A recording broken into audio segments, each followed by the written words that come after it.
Hello students, आज 5 मार्च 2019 है और आज का मोस्ट इंपॉर्टेंट करंट अफेयर लेकर आया हूँ। जो लोग पहली बार हमारे चैनल पे आ रहे हैं, डेली सबसे पहले करंट अफेयर देखने के लिए हमारे चैनल को सब्सक्राइब कर लीजिए और इस तरह के बेल आइकन को प्रेस कर दीजिएगा ताकि जो भी इस तरह का वीडियो आएगा उसका नोटिफिकेशन आपको मिल जाएगा। आज के करंट अफेयर का PDF नीचे डिस्क्रिप्शन से आप डाउनलोड कर सकते हैं। आप डेली करंट अफेयर का PDF हमारे टेलीग्राम से भी डाउनलोड कर सकते हैं। वीडियो देखने के बाद पसंद आता है तो लाइक और शेयर जरूर करना और वीडियो का अंत में आपसे 2 क्विज करूँगा जिसका आंसर आपको नीचे कमेंट में लिखना है। अब चलिए स्टार्ट करते हैं। पहला क्वेश्चन है, निम्न में से किसे भगवान महावीर अहिंसा पुरस्कार से सम्मानित किया जाएगा? तो इस पुरस्कार से सम्मानित किया जाएगा विंग कमांडर अभिनंदन वर्तमान को। ऑप्शन ए राइट आंसर है। सभी लोग इनके बारे में जानते होंगे। हाल ही में पाकिस्तान के कैद में थे, अब ये छूटकर भारत आ चुके हैं, तो इन्हें इस पुरस्कार से सम्मानित किया जाएगा, भगवान महावीर अहिंसा पुरस्कार से। कब दिया जाएगा? 17 अप्रैल 2019 को महावीर जयंती के अवसर पर इस पुरस्कार से इन्हें सम्मानित किया जाएगा। इसके तहत 2,51,000 रुपये की नकद राशि दी जाएगी। इसी के साथ स्मृति चिन्ह और प्रशस्ति पत्र भी दिए जाएंगे इनको। ठीक है, अब यहाँ पे एक चीज़ और जान जाइए। MiG-21 फाइटर प्लेन की मदद से इन्होंने 27 फरवरी को डॉग फाइट में इन्होंने R-73 air to air missile से पाकिस्तानी फाइटर जेट F-16 को मार गिराया था। तो किस मिसाइल की मदद से? R-73 air to air missile से इन्होंने F-16 लड़ाकू विमान को इन्होंने मार गिराया था। चलिए अगला क्वेश्चन है, 2 मार्च को मेक्सिको में आयोजित पुरुष वर्ग में ATP टूर्नामेंट का अकापुल्को इंटरनेशनल का खिताब किसने जीता? ये जीते हैं Nick Kyrgios. Option B right answer. इन्होंने एलेक्जेंडर जेवेरेव को हराकर यह खिताब जीता है और इसी की जीत के साथ इनके कैरियर का यह 5वां खिताब है। निक किर्गियोस जो हैं ये ऑस्ट्रेलिया के हैं और एलेक्जेंडर जेवेरेव जो हैं, जो हारे हैं, ये जर्मनी के हैं। ठीक है, तो ये तो हम लोग बात किए पुरुष वर्ग में। अब बात करते हैं महिला वर्ग में विजेता कौन बनी है। तो महिला वर्ग में वांग याफन विजेता बनी है। ये चीन की हैं। इन्होंने सोफिया केनिन जो कि अमेरिका की हैं, इनको इन्होंने हराकर यह खिताब जीता है। इसी के साथ वांग याफन का यह पहला WTA खिताब है। पुरुष वर्ग का जो टेनिस होता है उसे ATP बोलते हैं और महिला का जो होता है उसे WTA बोलते हैं। ATP का फुल फॉर्म होगा एसोसिएशन ऑफ टेनिस प्रोफेशनल्स और WTA का फुल फॉर्म होगा वुमेन्स टेनिस एसोसिएशन। ठीक है, अब यहाँ पे हम लोग मेक्सिको का बात कर लिए, इसके बारे में भी जान लेते हैं। सबसे पहले मैप देखिए। मेक्सिको एक नॉर्थ अमेरिकन कंट्री है। यह है नॉर्थ अमेरिका और यहाँ पे है मेक्सिको। ठीक है, मेक्सिको और अमेरिका के बीच में एक दीवार का निर्माण किया जा रहा है अमेरिका द्वारा, इसीलिए अमेरिका ने अपने कंट्री में आपातकाल भी लागू किया है। तो यही है मेक्सिको। मेक्सिको की कैपिटल है मेक्सिकन सिटी। यहाँ के राष्ट्रपति हैं आंद्रेस मैनुअल लोपेज ओब्राडोर और मुद्रा चलती है पेसो। अगला क्वेश्चन है, सामाजिक न्याय एवं अधिकारिता मंत्रालय द्वारा निम्नलिखित में से कहाँ पर विकलांगता खेल केंद्र स्थापित किया जाएगा? तो यह खेल केंद्र स्थापित किया जाएगा ग्वालियर में। ग्वालियर कहाँ पर है? मध्य प्रदेश में है। ऑप्शन सी राइट आंसर है इसका। इस खेल केंद्र में एक outdoor athletic stadium, indoor sports complex और एक्वाटिक सेंटर होगा और इस प्रोजेक्ट को 31 मार्च 2021 तक कंप्लीट करने का लक्ष्य रखा गया है। ठीक है, सामाजिक न्याय एवं अधिकारिता मंत्रालय के मंत्री कौन हैं? वो हैं थावर चंद गहलोत। अगला क्वेश्चन है, बुल्गारिया में आयोजित कुश्ती के डैन कोलो निकोला पेत्रो टूर्नामेंट 2019 में पुरुष वर्ग में किसने स्वर्ण पदक जीता है? तो बजरंग पुनिया ने स्वर्ण पदक जीता है। Option D right answer. इन्होंने जॉर्डन ओलिवर जो कि अमेरिका के हैं, इनको हराकर इन्होंने स्वर्ण पदक जीता है। ठीक है, इसी के साथ बजरंग पुनिया का अंतर्राष्ट्रीय टूर्नामेंट में यह 10वां स्वर्ण पदक है। और इन्होंने कितने किलोग्राम फ्री स्टाइल वर्ग में स्वर्ण पदक जीता है? 65 किलोग्राम फ्री स्टाइल भार वर्ग में स्वर्ण पदक जीता है। ठीक है। इसी खेल में संदीप तोमर जो हैं इन्होंने 61 किलोग्राम 61 किलोग्राम फ्री स्टाइल वर्ग में रजत पदक जीता, यानी सिल्वर मेडल जीता है। ठीक है। तो ये तो पुरुष वर्ग में हम लोग बात कर लिए। अब बात करते हैं महिला वर्ग में।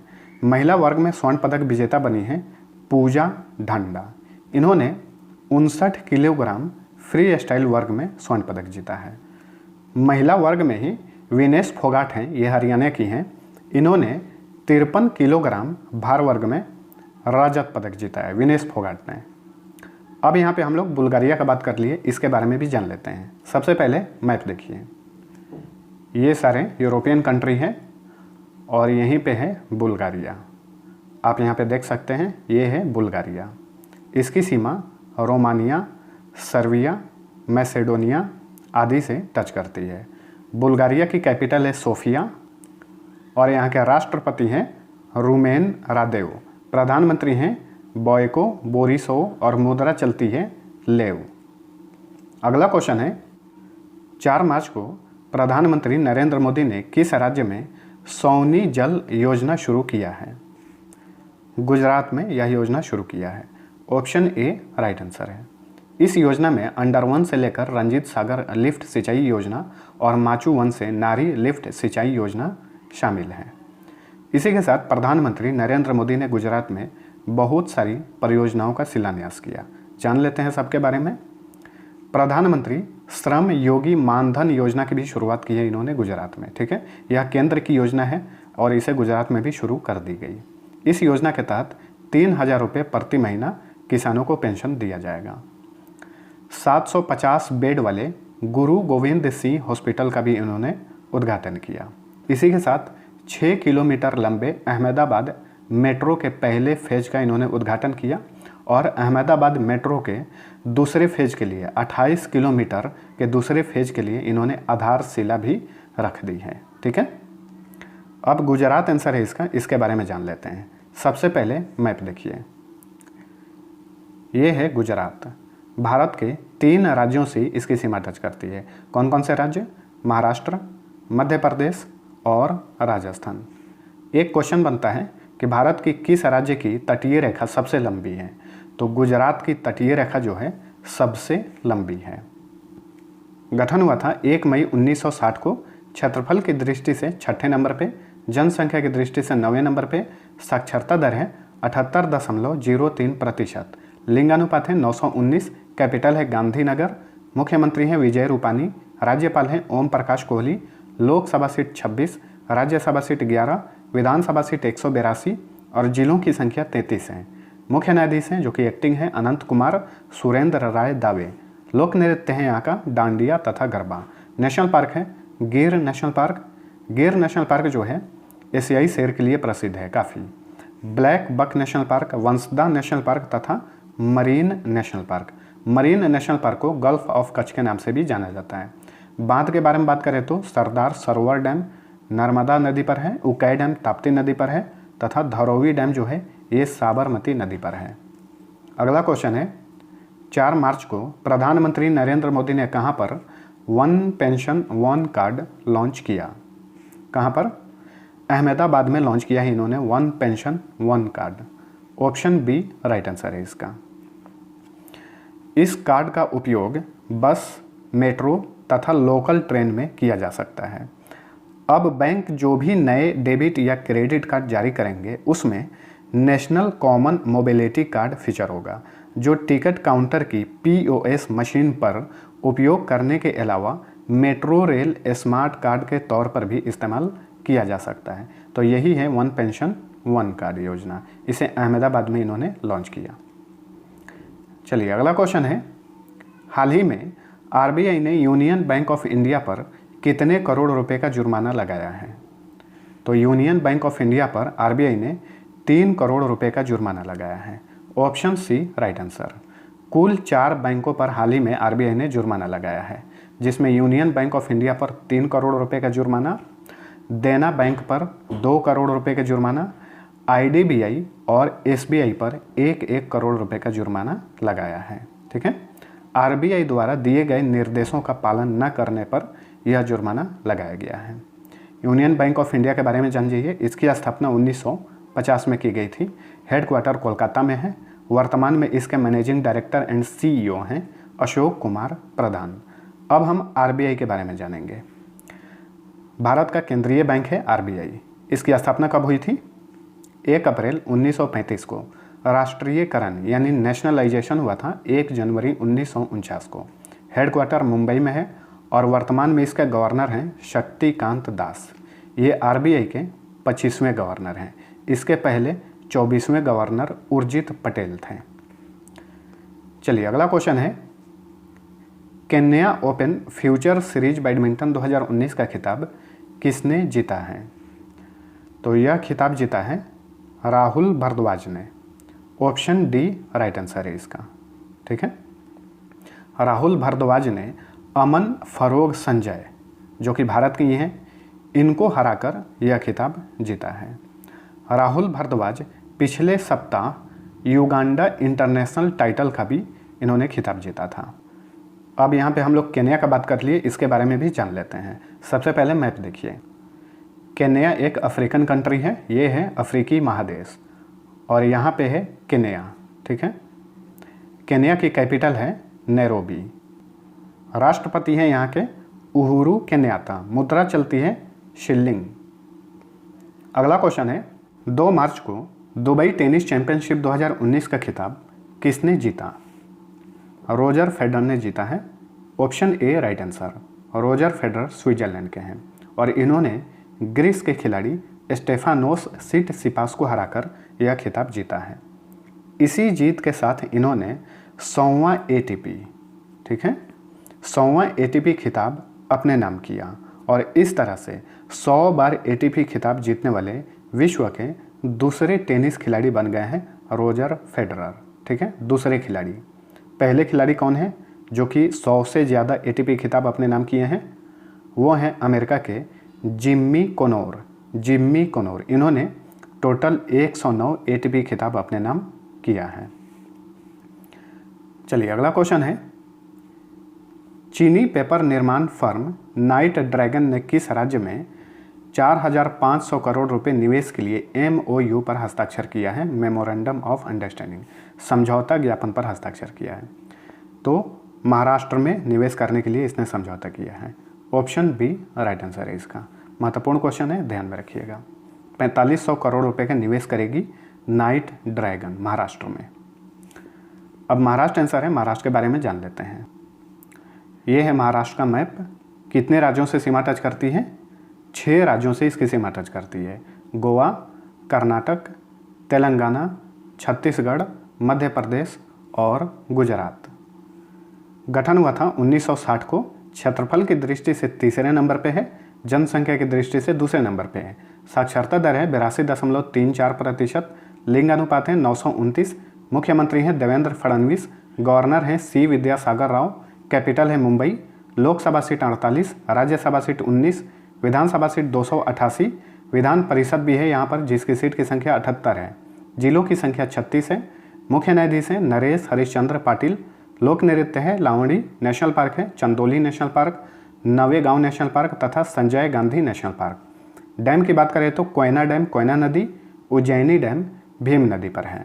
अभी हम लोग चीन का भी बात किए हैं, उसके बारे में जान लीजिए। चीन की कैपिटल है बीजिंग। चीन के राष्ट्रपति कौन है? Xi Jinping. और चीन की मुद्रा का नाम है युआन रेनमिनबी। अगला क्वेश्चन है, ICC क्रिकेट समिति के अध्यक्ष रूप में कौन नियुक्त हुए हैं? तो ICC क्रिकेट समिति के अध्यक्ष बने हैं Anil Kumble. Option C right answer है। ध्यान में रखिएगा, ICC के अध्यक्ष नहीं बने हैं, ICC क्रिकेट समिति के अध्यक्ष बने हैं अनिल कुंबले। ठीक है, अगले 3 वर्ष के लिए इन्हें नियुक्त किया गया है। 2013 से ये लगातार ICC क्रिकेट समिति के अध्यक्ष हैं। फिर से इन्हें अगले 3 वर्ष के लिए अध्यक्ष बनाया गया है। ICC क्रिकेट समिति में ये 2012 में शामिल हुए थे। कब? 2012 में, लेकिन ये अध्यक्ष बने थे 2013 में। ठीक है, अब यहाँ पे हम लोग ICC के बारे में भी जान लेते हैं। इसका फुल फॉर्म होता है इंटरनेशनल क्रिकेट काउंसिल। स्थापना हुई थी 1909 में, हेडक्वार्टर दुबई में है, वर्तमान में आईसीसी के चेयरमैन हैं शशांक मनोहर और वर्तमान में सीईओ हैं डेविड रिचर्डसन। डेविड रिचर्डसन के बाद कौन सीईओ बनेंगे उनकी नियुक्ति की जा चुकी है, वो बनेंगे मनु सहनी।